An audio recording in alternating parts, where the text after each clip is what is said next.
Aleluia, glória a Deus. Queremos, amém? Meus amados irmãos, vamos abrir as nossas Bíblias em 1 Coríntios, capítulo 2, verso de número 16. Amém? 1 Coríntios 2,16. 2 Coríntios 2,16. Porque quem conheceu a mente do Senhor para que possa instruí-lo, mas nós temos a mente de Cristo. Amém? Nós temos a mente de Cristo.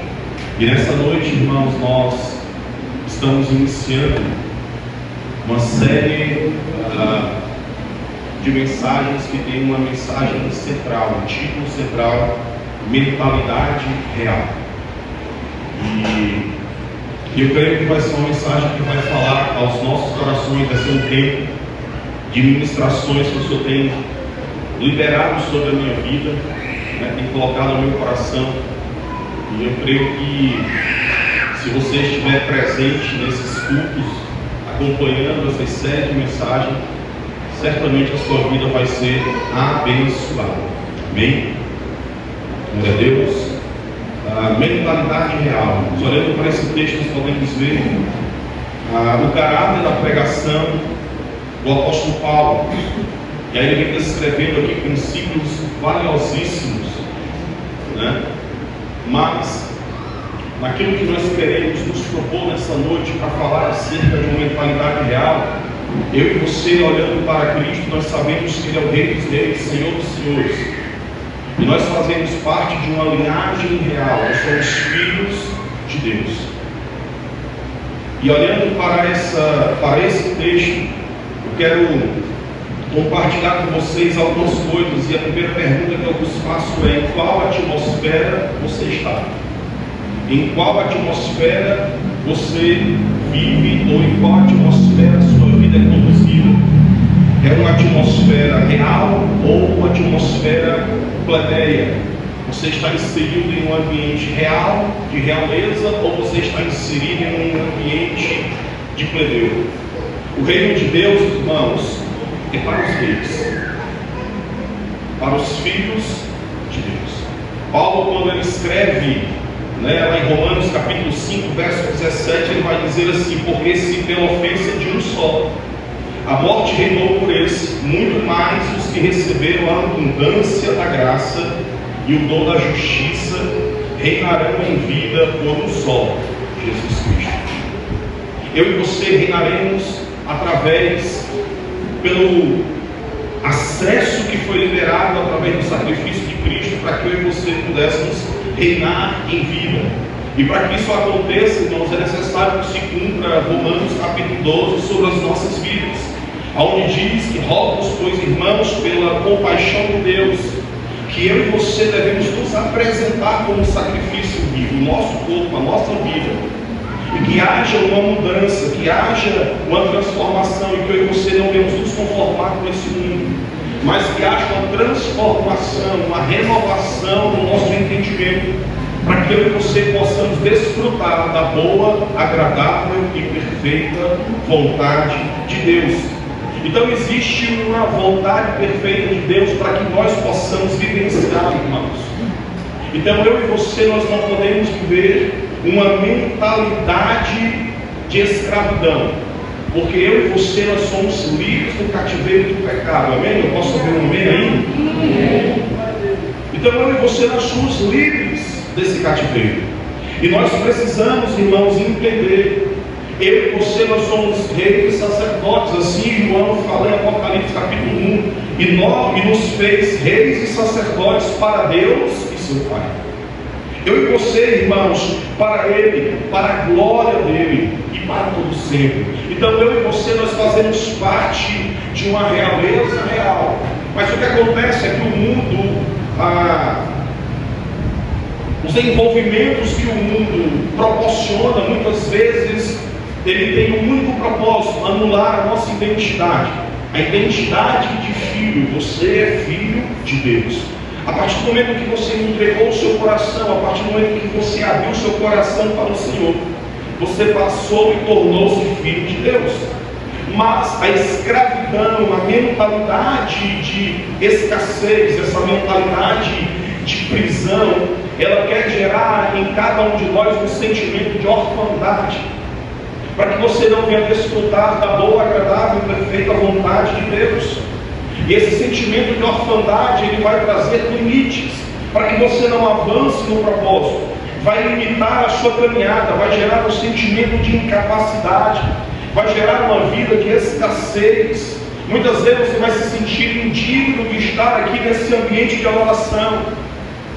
Por quê? Porque o inimigo ele vai tentar de todas as formas, irmãos, lhe remover da presença. E muitas vezes as pessoas têm tudo, mas elas vivem como se não tivessem nada. As pessoas que entregam o seu coração ao Senhor, você tem tudo, porque você tem Cristo na sua vida. E Ele nos preenche, irmãos, em todas as nossas vidas, em toda a nossa vida, em todo o nosso ser, em todo o nosso coração. Ele é preenchido pela presença do Senhor. E o que acontece, irmãos, que a mentalidade de escravidão, de escassez, ela é muito complicada e ela é muito poderosa, ela aprisiona muitas vezes muitas pessoas. Eu acredito que por essa razão foi muito mais difícil, irmãos, retirar o Egito do coração de Israel do que tirar Israel do Egito. Justamente por essa mentalidade de escravidão, justamente por conta desse sentimento de orfandade, por se envolverem por prestar cultos e adorar a outros deuses. Nós podemos aqui pregar, irmãos, sobre reino, sobre vários assuntos, mas uma coisa é, nós precisamos viver, nós precisamos vivenciá-lo.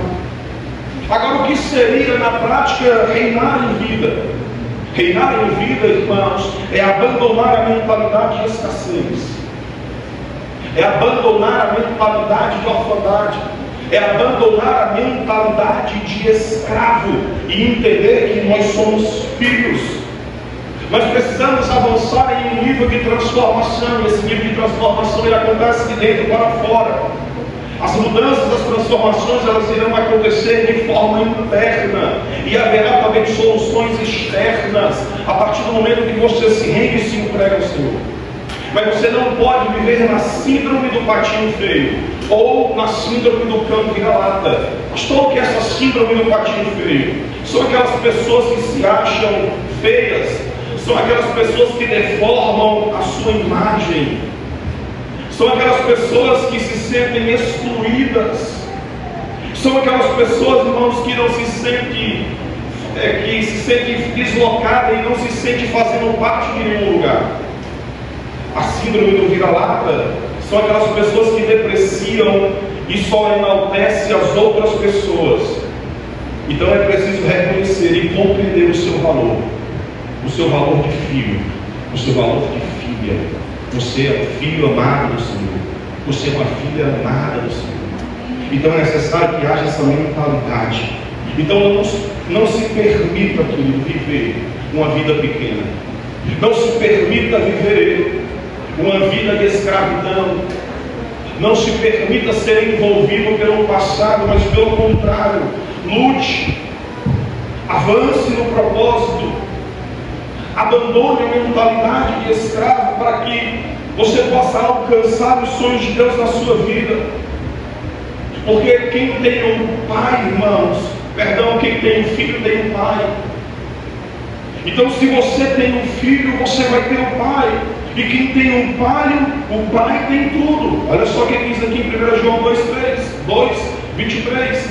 Qualquer que nega o filho também não tem o pai, mas aquele que confessa o filho tem também o pai. Então eu e você, nós temos o filho. Eu e você também, nós temos acesso ao pai. E se nós temos acesso ao pai, nós temos tudo aquilo que o Senhor queira liberar sobre a minha vida e sobre a sua vida. Eu não vou me achegar diante da presença e colocar o Senhor contra a parede e dizer: Senhor, agora eu quero tudo. Não é no meu tempo, é no tempo dele. Mas eu preciso vivenciar essa mudança. Então viva na dimensão, querido, numa dimensão totalmente diferente, numa dimensão onde você consegue a ter uma mudança no seu coração, onde você se permite ser transformado pelo Espírito Santo. Eu e você, nós não somos mais escravos, mas nós somos filhos de Deus. Nós somos filhos de Deus. E eu quero dizer algo para você nessa noite. A mudança de mentalidade, para ela acontecer, é preciso ser intencional. Para que a mudança aconteça, a mudança de mentalidade aconteça, é preciso que eu e você venhamos ser intencional. É necessário que seja uma expressão da nossa alma, um desejo, sabe, incessante de mudança, precisa governar o nosso coração, para que nós venhamos a cada dia nos apresentar e estarmos cada vez mais próximo da presença. Mais próximo da presença. E olhando, irmãos, para a vida de alguns homens na palavra de Deus, eu posso me lembrar de os reis que governaram essa terra, tantos homens que foram levantados para reinar. Quando houve a instituição do primeiro rei, Saul, depois Davi, depois Salomão. E aqui eu gostaria de trazer um breve resumo desse reinado de Israel, mas também dentro desse reinado, irmãos, a divisão que ocorreu. Após Israel estar no deserto, querido, eles passaram ali 40 anos. 40 anos sob a liderança de Moisés, depois sob a liderança de Josué. E aí, posteriormente, essas conquistas que eles conquistaram através da liberdade, saíram do Egito, e grandes exércitos se levantaram, grandes povos de inimigos se levantaram contra o povo de Israel, mas eles prevaleceram na batalha. E aí, após as conquistas das cidades ali, houve-se agora um tempo também de monarquia, onde o povo desejou ter um rei. E ali nasce, irmãos, o Reino Unido, onde um rei começa a governar sobre o povo, o rei Saul. Posteriormente, inicia-se o reinado de Davi, depois o reinado de Salomão. E o que acontece é que dentro do reinado de Salomão, irmãos, ele começa também a governar. E aí é um homem que governa também segundo a direção do Senhor, ele caminha pela palavra, em alguns momentos ele deixa de obedecer princípios, e em consequência da desobediência, muitos males sobrevêm sobre o povo de Israel. E aí quando o seu filho Roboão ele começa a governar, ali inicia-se uma divisão do reino. O reino ele se divide em reino do norte e reino do sul. E o que acontece, irmãos, é que em desobediência ao Senhor, através das atitudes de Salomão, geraram muitas consequências para esse povo. E aí, pela dureza do coração de Roboão, irmãos, aonde ele diz que o dedo mínimo, o seu dedo mínimo era mais grosso do que os lombos de seu pai, se referindo a Salomão. Se seu pai vos tinha castigado com açoites, ele porém vos castigaria com escorpiões. Aí inicia-se a divisão das tribos mediante o pecado. Todos os reis, irmãos, que se levantaram no reino norte, no reino de Israel, as 10 tribos que foram para aquele reino ali, e os reis que vieram após esse rei chamado Roboão, nenhum deles, irmãos, fizeram o que parecia correto aos olhos do Senhor. Porém, eles fizeram tudo o que parecia mal aos olhos do Senhor. Todos os reis fizeram aquilo que desagradava ao Senhor. E por causa dessa rebeldia, da rebeldia desse homem, Roboão, veio a divisão, irmãos. E aí, devido à desobediência, foram levados ao cativeiro. E dos 20 reis do reino sul de Judá, ficaram ali 2 tribos. Desses 20 reis, 10 fizeram aquilo que desagradou totalmente ao Senhor. Dos outros 10, 5 fizeram coisas boas, mas também 5 fizeram coisas mais ou menos e continuaram desobedecendo ao Senhor. 10 reis são apresentados, irmãos, para alguns estudiosos como reis bons, mas somente 5 permanecem fazendo aquilo que parece íntegro e correto ao coração de Deus. O povo abandonou a Deus. Eles não quiseram caminhar pela sua palavra. E Deus enviou juízo sobre a nação. Deus enviou uma correção. Os caldeus vieram para trazer juízo. O povo foi levado para o cativeiro. E o que acontece, irmãos? Olhando para essa verdade, aonde uma nação foi dividida por rebeldia, uma nação foi dividida por desobediência,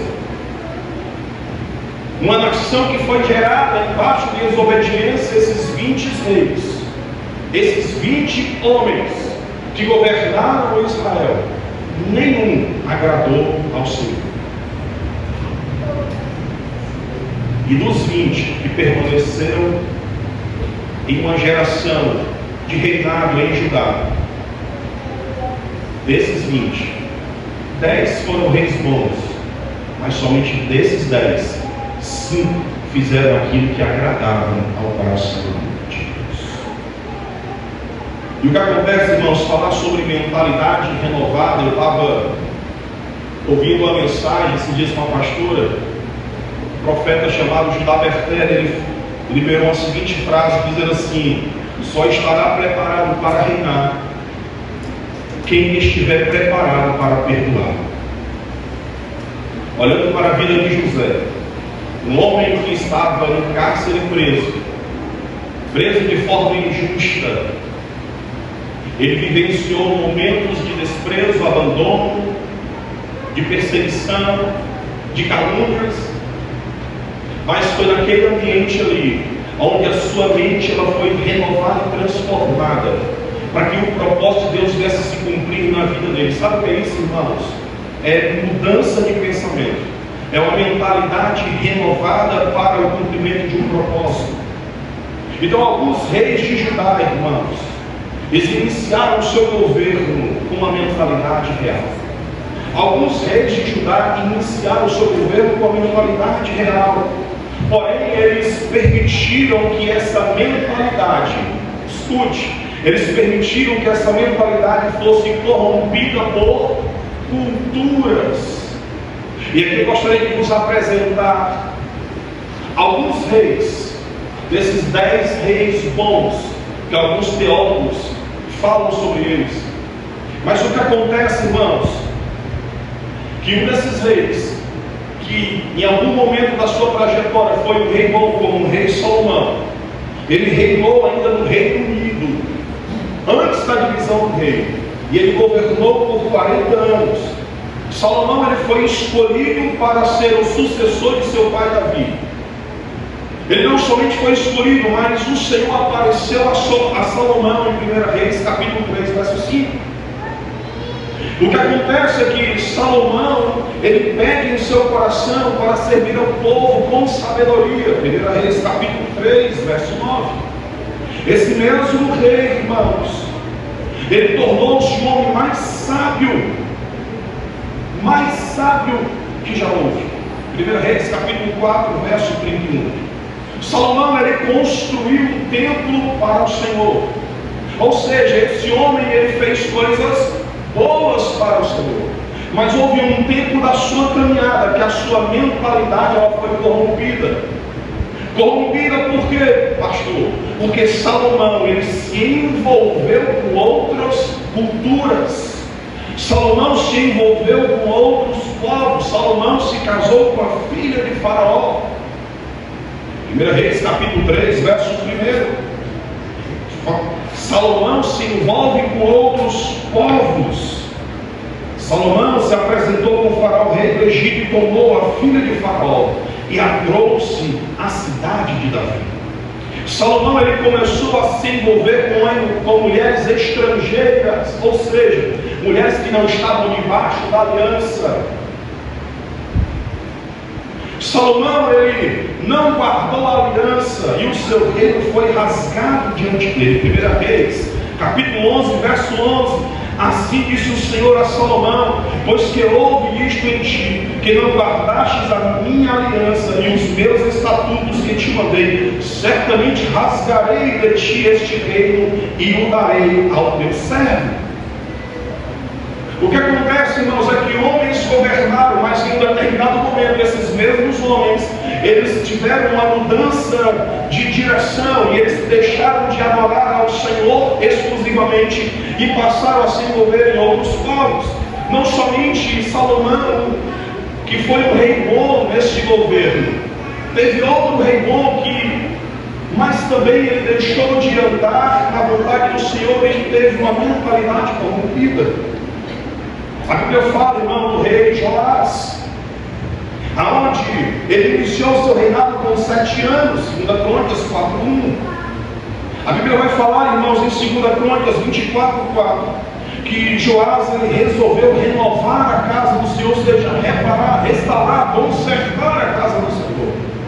Uma atitude louvável, maravilhosa, se envolver para construir. A Bíblia vai dizer, irmãos, que Joás ele fez o que era reto aos olhos do Senhor, 2 Crônicas 24, verso 2. Mas também houve um tempo onde a sua mentalidade ela foi corrompida. Por quê? Porque ele envolveu-se com a idolatria e sofreu o juízo de Deus.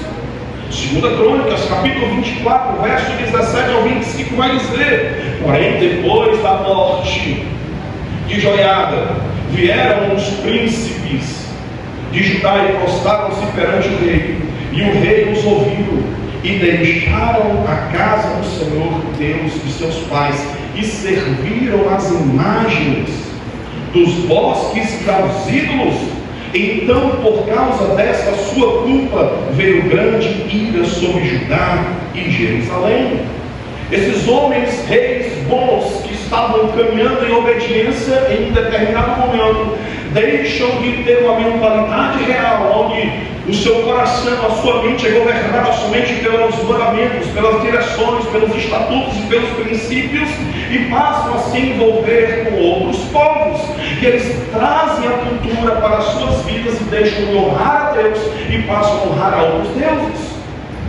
O que é isso? É uma mentalidade corrompida. Outro rei, irmãos, o rei Amazias. A Bíblia vai dizer, irmãos, que esse rei ele fez o que era reto aos olhos do Senhor, em 2 Crônicas capítulo 25, verso 2.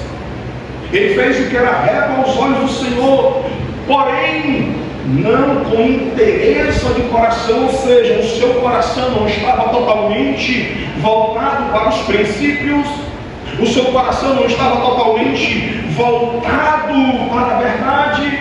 E o que acontece, irmãos, por esta mentalidade corrompida de não estar com o coração centrado na vontade do Senhor, a Bíblia vai dizer, irmãos, que esse homem, a ira do Senhor se acendeu contra a vida desse rei.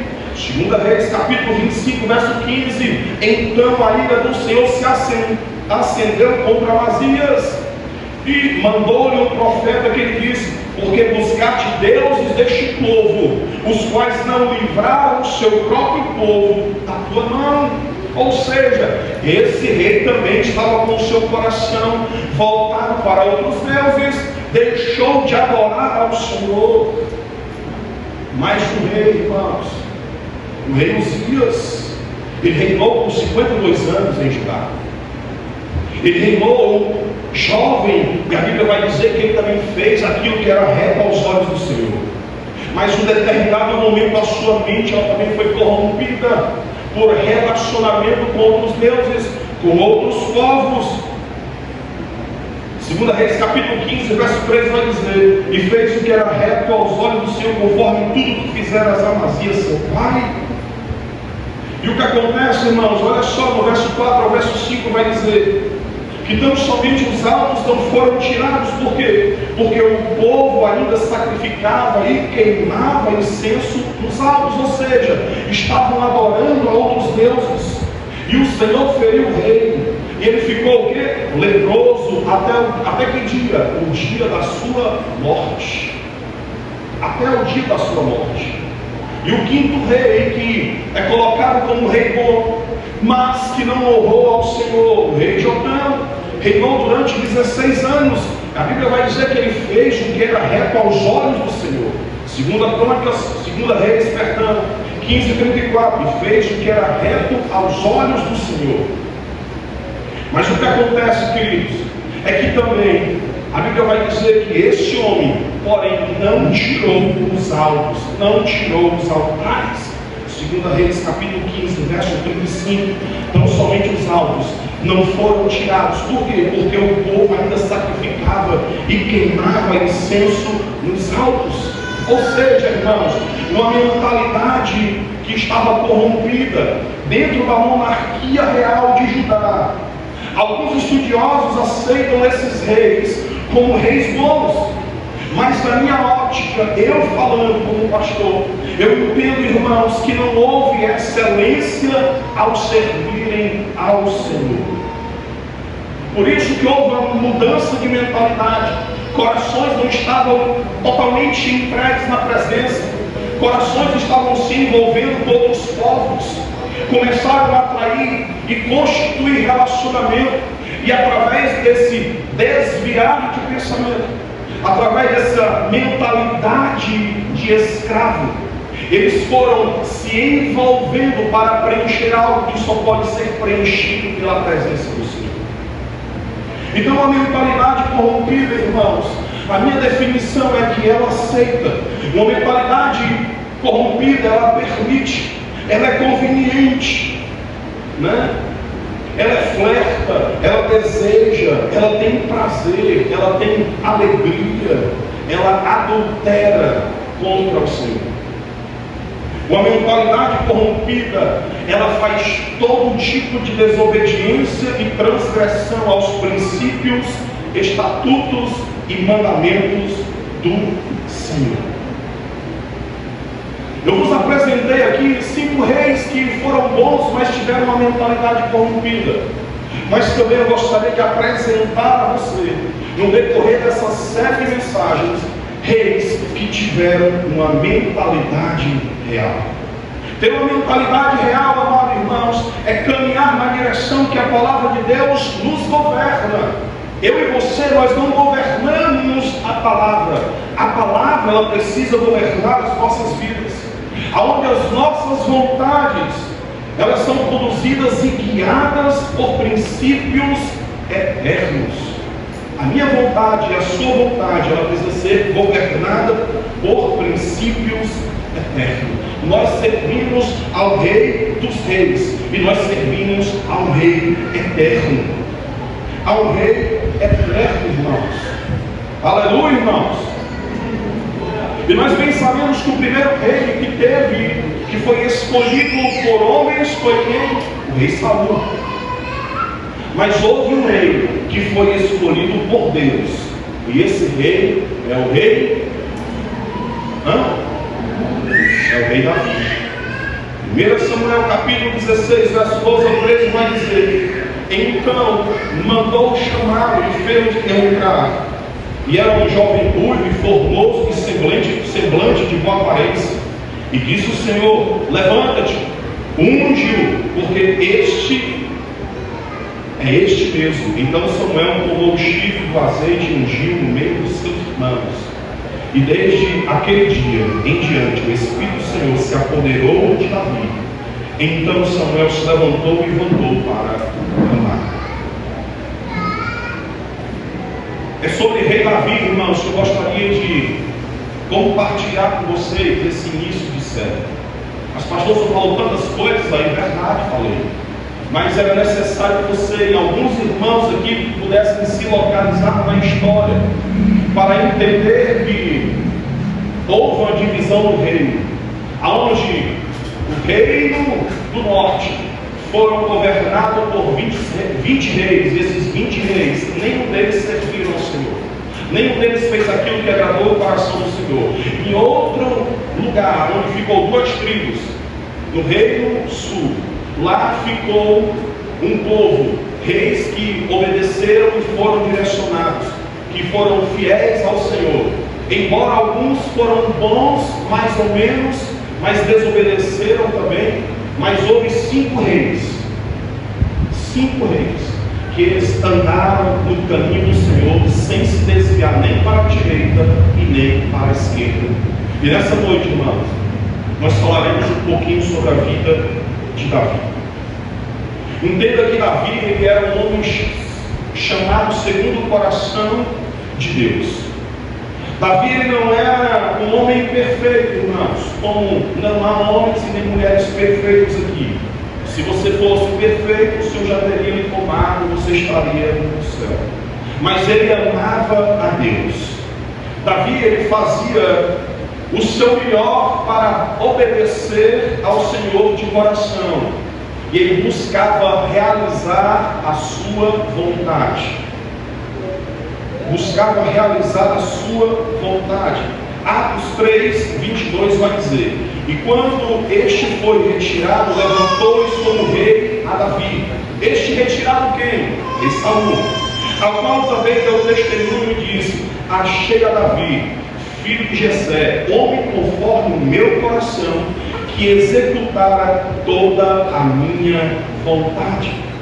Então esse homem aqui, ele foi chamado um homem segundo o coração de Deus. Então nós podemos ver também, irmãos, alguns motivos pelo qual Davi foi considerado um homem segundo o coração de Deus. Um motivo que eu posso vos apresentar, irmãos: esse homem, quando ele pecava, qual era a atitude dele? Era encobrir o seu pecado ou era confessar? A Bíblia vai nos ensinar, irmãos, no Salmo 32, verso 5, que ele dizia assim: confessei-te o meu pecado, a minha maldade não encobri. Dizia eu: confessarei ao Senhor as minhas transgressões, e tu perdoastes a maldade do meu pecado. Então, irmãos, o motivo pelo qual Davi ele foi considerado um homem segundo o coração de Deus é porque quando ele errava, quando ele pecava, ele confessava os seus pecados. O segundo motivo para esse homem ser considerado um homem segundo o coração de Deus: quando Davi ele pecava, ele reconhecia os seus erros e ele se arrependia de verdade. Salmo 51, verso 1 ao 4 vai dizer: tem misericórdia de mim, ó Deus, segundo a tua bondade. Tem misericórdia de mim, apaga as minhas transgressões, segundo a multidão das tuas misericórdias. Ou seja, havia, irmãos, o desejo no coração desse homem. Esse homem reconhecia as suas transgressões.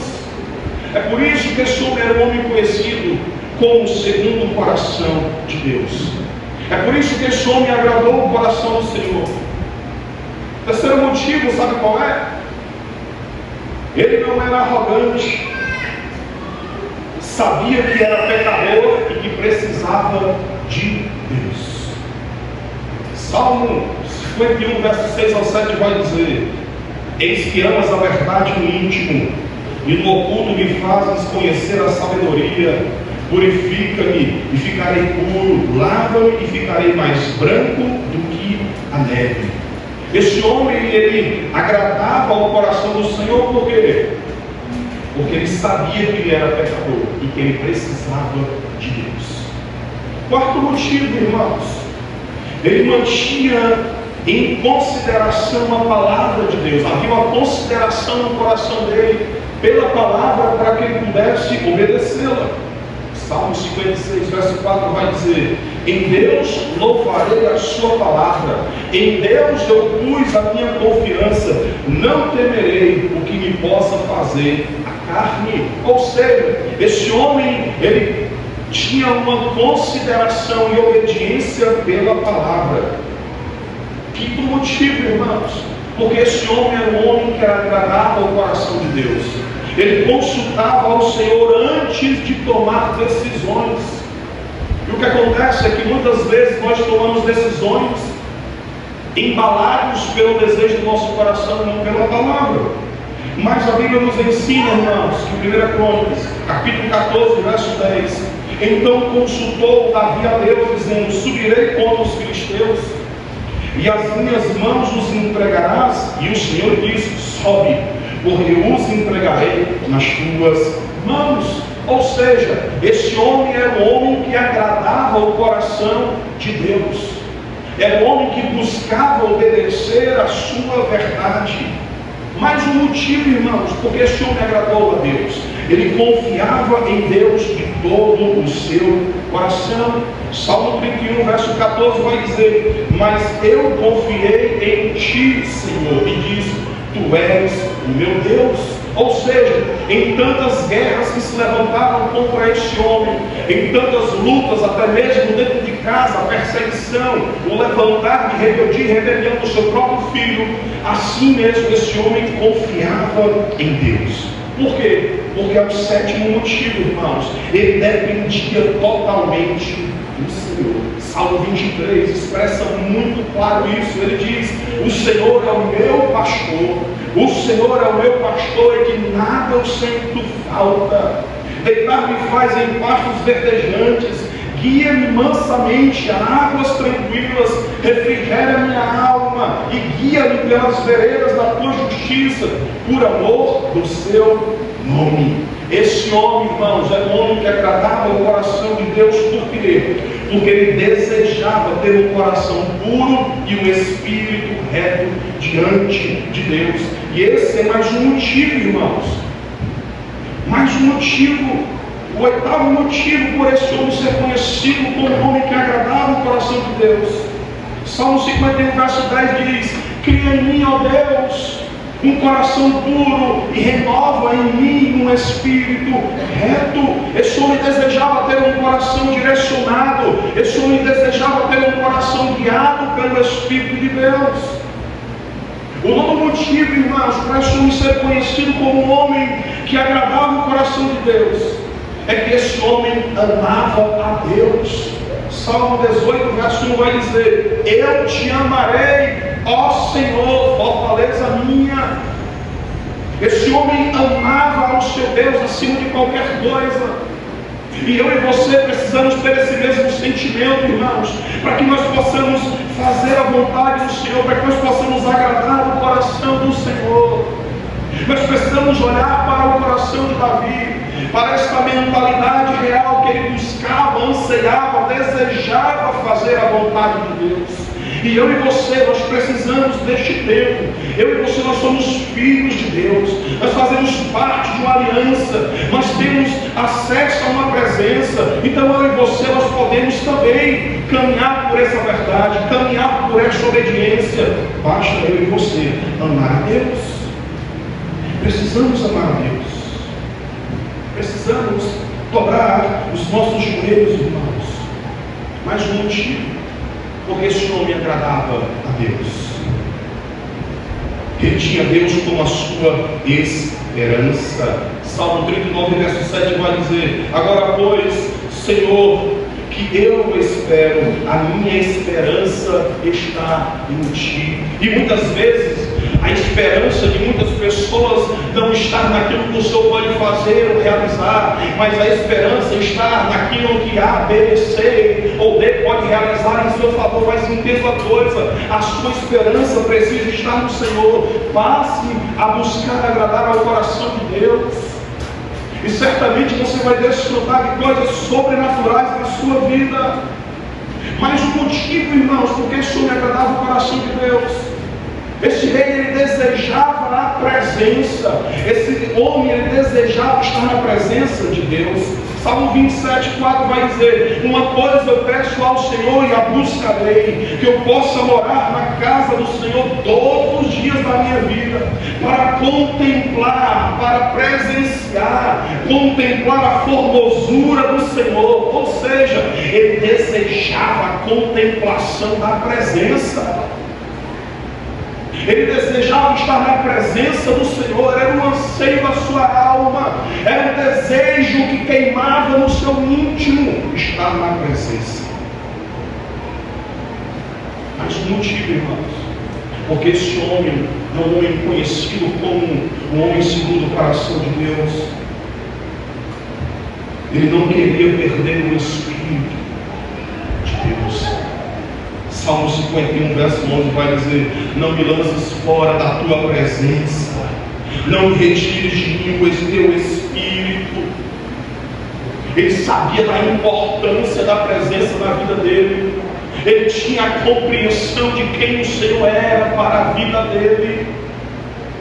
Olha a mente desse homem, uma mente daquele que se debruça, a mente de um homem que busca, de que ama, de que deseja, de que se arrepende, de que confessa. Deus tem buscado os verdadeiros adoradores, irmãos, que o adoram em espírito e em verdade.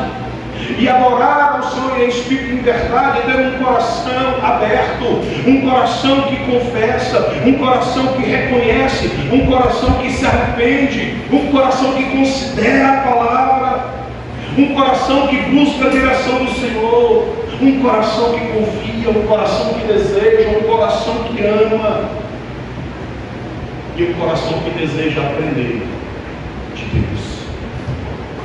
Salmo 27, 11 vai dizer: ensina-me, Senhor, o teu caminho e guia-me pela vereda direita por causa dos meus inimigos. Era um homem que buscava e desejava ser guiado pelo Senhor.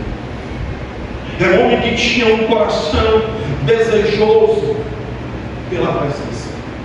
Mas apesar, irmãos, do seu pecado, apesar do seu erro, a sua transgressão de adultério com Betseba, ainda assim, irmãos, Davi exerceu um reinado reto aos olhos do Senhor. Por quê? Porque um coração arrependido, quebrantado, possui a descanso. Houve quebrantamento, houve arrependimento, ele deixou para desfrutar a misericórdia do Senhor. Eu e você, irmãos, nós precisamos olhar para a vida desse rei, que teve uma mente, uma mentalidade, aonde ele priorizava o Senhor, priorizava a presença do Senhor. Esse homem ele é conhecido por essas ações, por essas atitudes. Mas também, irmãos, existem características de uma mentalidade real. Esse homem era um homem dedicado às suas ovelhas, um pastor dedicado às suas ovelhas. 1 Samuel 16, 11 vai dizer: disse mais Samuel a Jessé: acabaram-se os moços, disse ainda falta o menor, esse menor que está apacentando as ovelhas. E disse, pois, Samuel a Jessé: manda chamá-lo, porquanto não nos assentaremos até que ele venha. Era um homem que estava cuidando, era um homem que tinha o quê? Uma dedicação pelo trabalho. Ele se esforçava, ou seja, ele tinha dedicação naquilo que ele fazia. Para que eu e você venhamos sermos governados por esta mentalidade, não sermos corrompidos por uma mentalidade onde busca todos os dias, irmãos, mudar a direção das nossas vidas, para que eu e você não venhamos nos dedicar àquilo que foi colocado em nossas mãos. Esse homem, apesar de ser um jovem, ele estava apacentando as ovelhas de seu pai com dedicação. Enquanto os irmãos estavam em casa com o profeta, ele estava no campo a cuidar das ovelhas. Sabe o que é isso? Dedicação, característica de uma mentalidade real. Segunda característica, irmãos, esse homem era um músico por excelência. Era um adorador. Não era um adorador medíocre, não era um adorador qualquer, mas era um adorador por excelência. A Bíblia vai dizer, irmãos, que quando Saul ele estava atormentado por espíritos, nos foi apresentado o pequeno Davizinho com aquela harpazinha. E aí esse homem se colocou diante do rei. E esse homem ele começou a tocar. Esse homem começou a adorar ao Senhor.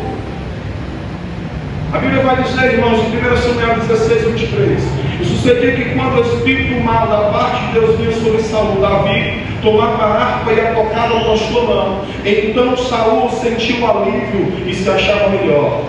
E o espírito mal se retirava dele. Então, este homem, irmãos, a característica deste homem é de um homem com coração adorador, um coração de adorador. Havia excelência na sua adoração. Então, quando eu e você nos achegarmos diante da presença, que haja uma excelência na nossa entrega, que o nosso coração ele se debruce na presença, para que nós possamos entregar o nosso melhor. Mas uma característica deste homem que tinha uma mentalidade real, uma mentalidade governada pelo Rei dos Reis.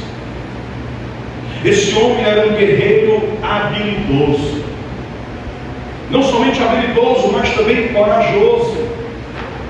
1 Samuel 17, 26 vai dizer: então falou Davi aos homens que estavam com ele, dizendo: que farão aquele homem que ferir a este filisteu? Se referir a quem? Ao gigante Golias. E tirar a afronta de sobre Israel. Quem é, pois, este incircunciso filisteu para afrontar o exército de Deus vivo? Esse homem se posiciona, irmãos, no fronte de batalha, para honrar ao Senhor. Sabe por quê? Porque ele sabia que quem estava na frente da batalha era o Senhor. Ele honrava ao Senhor e ele sabia que o Senhor iria trazer vitória sobre aquele inimigo. Então é necessário que eu e você venhamos ter a coragem, irmãos, de exercer aquilo que o Senhor tem na minha vida e na sua vida. É necessário que eu e você venhamos ter coragem de se colocar na linha de batalha. Quarta característica deste homem, deste rei, que tinha uma mentalidade real. Este homem, ele exerceu um reinado próspero.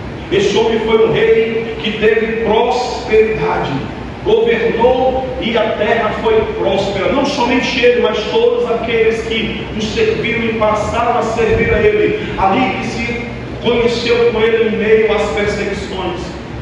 Quinta característica, irmãos, deste homem: ele era um homem prudente, ele era um homem cauteloso e vigilante. 1 Reis, capítulo 18, verso 14, diz assim: e Davi se conduzia com prudência em todos os seus caminhos.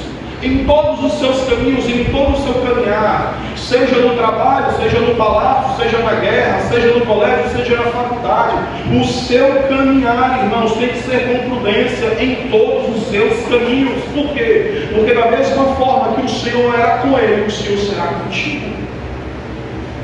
Mas é necessário que nós venhamos andar com prudência.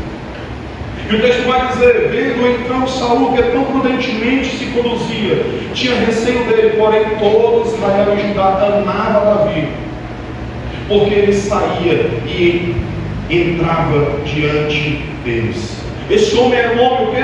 Prudente. Então eu e você, nós precisamos ter prudência no nosso coração, em todo o nosso caminho, olhando para o Senhor, porque o Senhor, ele estará a governar a minha vida e a sua vida. Sexta característica desse rei: era um homem de coração humilde e quebrantado perante o Senhor.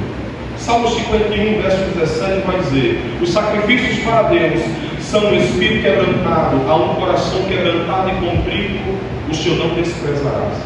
Nós bem conhecemos o contexto, irmão, desse Salmo 51, aonde esse homem ele foi pego no pecado e o profeta chega diante dele e lhe apresenta o seu erro, a sua falha, e ele reconhece. E o seu coração se desnuda na presença do Senhor. E aqui nós podemos ver, irmãos, um coração humilde, quebrantado perante o Senhor, e ele declara isso: os sacrifícios para Deus são um espírito quebrantado, há um coração quebrantado e contrito o Senhor não despreza. Quando você reconhece o seu erro, a sua falha, a sua transgressão e chega diante dele com um coração quebrantado, certamente você encontra perdão, cura e restauração. Sétima característica desse rei, onde tem uma mentalidade real, e ele não permitiu se corromper com uma mentalidade de escravo.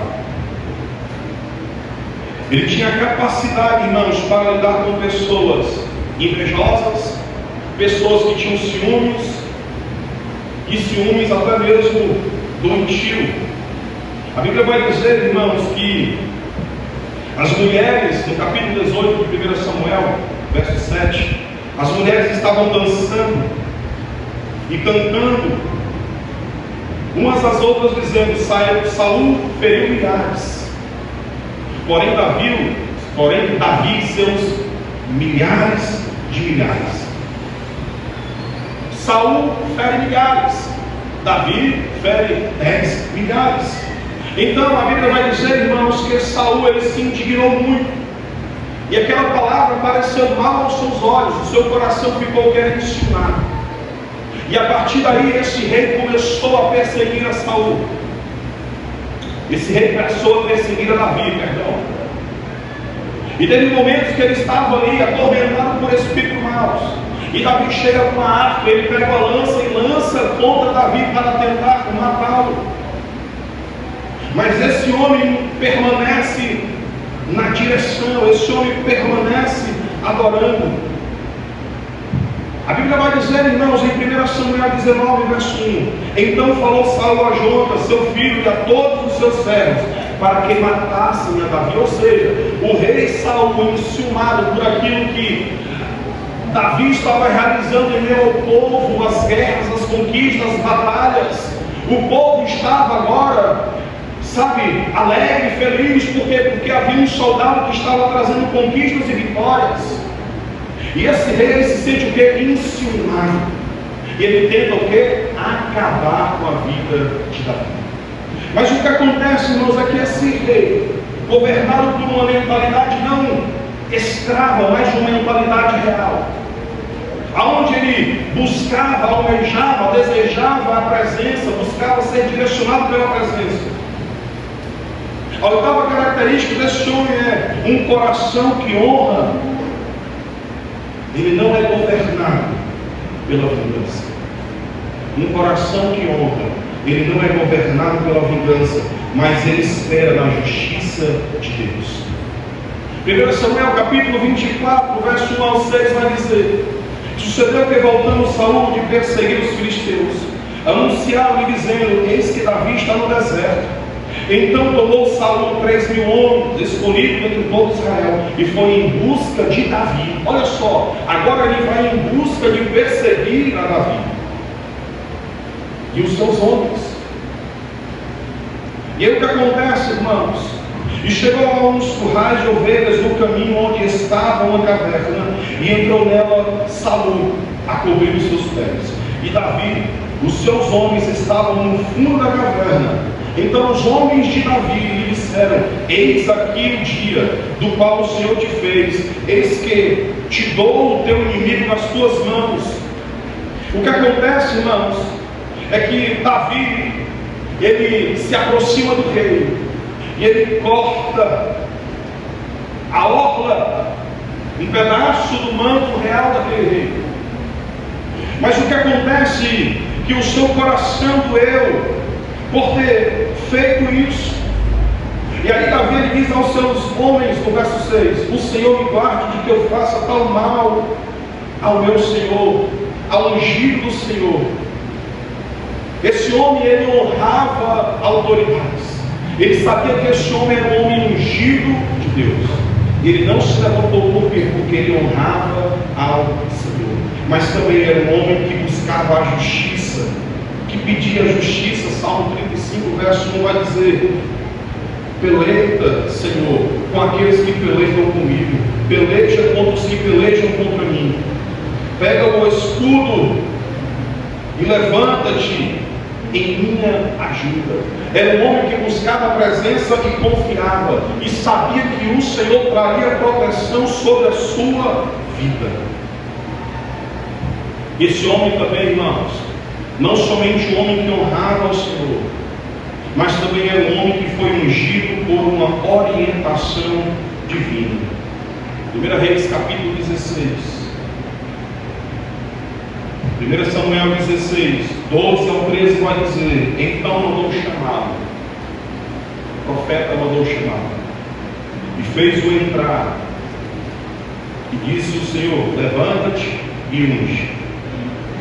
Unge esse homem, porque é este mesmo. Então Samuel tomou o chifre de azeite e ungiu no meio de seus irmãos. Ou seja, agora esse jovem Davi estava com a unção real sobre a vida dele, aonde fez caminhar, irmãos, por todo esse cenário a qual nós aqui compartilhamos.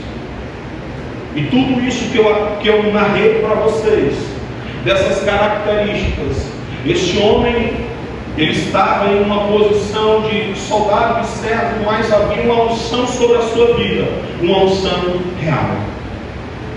Ele havia sido ungido rei, um homem segundo o coração de Deus. Por quê? Porque ele buscava fazer a vontade do Senhor. Ele buscava fazer aquilo que agradava o coração de Deus. Quando ele errava, transgredia, ele se arrependia. Ele não encobria as suas transgressões, mas ele reconhecia os seus erros e se arrependia de verdade. Havia verdade no seu coração e um coração rendido. Então que eu e você, irmãos, nós possamos ter essa mentalidade, essa compreensão, olhar para a vida deste homem, um homem que passou por lutas, dificuldades, problemas, um homem sujeito a tantas tentações como eu e você somos todos os dias. Mas ele permaneceu fiel, permaneceu honrando a Deus. E eu e você, irmãos, é possível nós honrarmos e ser fiéis a Deus nessa geração. Amém, irmãos? Amém, irmãos? Amém. Gostaria de contar o Estado louvor aqui à frente. Eu e você, irmãos, nós podemos reinar em vida. Mas para que esse reinado aconteça, é necessário que haja uma mudança em nossas vidas. É necessário que haja uma transformação, uma metamorfose, uma mudança de pensamento. Eu posso até resumir essa mudança em uma atitude radical, aonde você toma uma decisão de mudar para honrar ao Senhor, de ser fiel ao Senhor. Essa mudança de pensamento, irmãos, essa mentalidade real, tem que ser uma atitude. E essa atitude, ela tem que se posicionar, declarando no seu coração: Senhor, eu não quero mais pecar contra ti. Senhor, eu não quero mais desobedecer. Senhor, eu não quero mais colocar em prática os pecados do passado, mas eu quero viver em função da tua vontade. Eu quero colocar em prática os teus estatutos. Eu quero colocar em prática, Senhor, os teus mandamentos. Eu quero caminhar e andar almejando honrar a tua presença, almejando ser fiel ao Senhor, caminhando como um filho, caminhando como um príncipe, caminhando como um filho de reis nessa geração para reinar em vida, Senhor.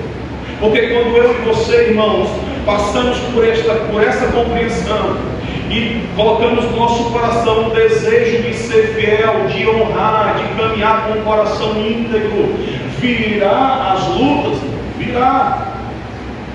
virão as perseguições, virão os fracos, virão.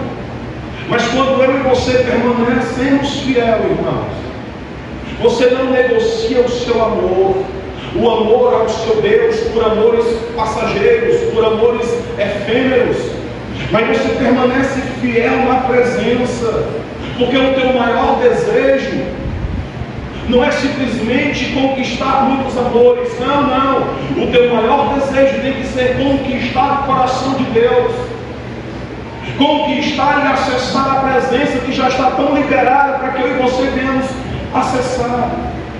Mas a questão, irmãos, é que muitas vezes nós permitimos que os prazeres do mundo venham corromper a mentalidade que foi regenerada na cruz do Calvário. O sangue de Cristo que foi derramado na cruz para mudar a nossa história, mudar a nossa vida. E a mudança ela acontece quando eu e você decidimos tomar a nossa cruz e seguir a Jesus. Quando eu e você decidimos honrar a palavra, quando eu e você decidimos honrar os princípios, quando eu e você desejamos, irmãos, continuamente caminhar de forma na dependência do Senhor, com o nosso coração rendido, como Davi desejava a presença. Uma coisa eu peço ao Senhor e a você, que eu possa morar na casa do Senhor todos os dias da minha